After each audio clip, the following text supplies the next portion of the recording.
संगत, पंगत और रंगत, ये सार्वजनिक होना चाहिए।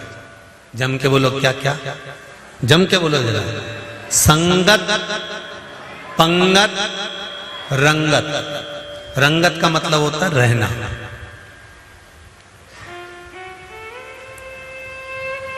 संगत किसी एक जाति की नहीं होती।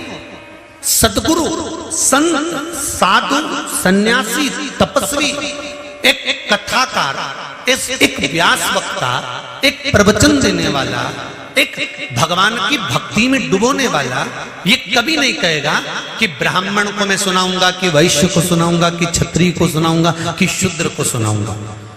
गुरु नानक देव ने कहा पंगत, संगत और रंगत सब के लिए होना चाहिए। इसमें किसी एक जाति, एक बिरादरी या एक वर्ण का नहीं, ये सबके लिए। संगत सबके लिए, सत्संग सबके लिए। पंगत, जब पंगत होती है तो उस पंगत में ये नहीं देखा जाता कि यहाँ ब्राह्मण बैठेगा तो यहाँ क्षत्रिय बैठेगा, तो यहाँ वैश्य बैठेगा, तो यहाँ शूद्र बैठेगा। गुरु नानक देव कहते हैं जब पंगत हो तो 7 जात का आदमी एक साथ बैठकर भगवान की शरणागति में भोजन ग्रहण करे। इस कुबेरेश्वर बाबा की धरा पर ब्राह्मण भी आते हैं, क्षत्रिय भी आते हैं, वैश्य भी आते हैं, शूद्र भी आते हैं।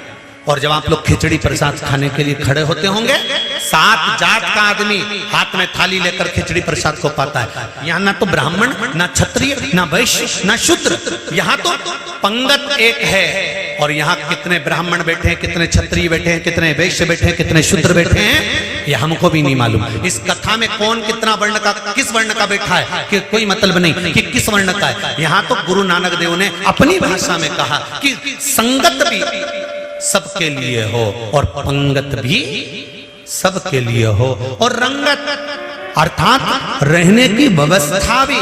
ये नहीं कि वीआईपी आया तो इसके लिए ये कमरा होना चाहिए, वो आया तो उसके लिए वो कमरा, नहीं नहीं। रहने की व्यवस्था में भी ब्राह्मण है, क्षत्रिय, वैश्य है, शूद्र है, एक जाजम पर सब आए, बैठें और अपने जीवन का आनंद पाएं। तो कहा जब संगत, रंगत और पंगत एक जैसी सबके लिए हो जाती है तो वहां फिर परमात्मा स्वयं अवतरित होकर आशीर्वाद प्रदान कर कर चला जाता है।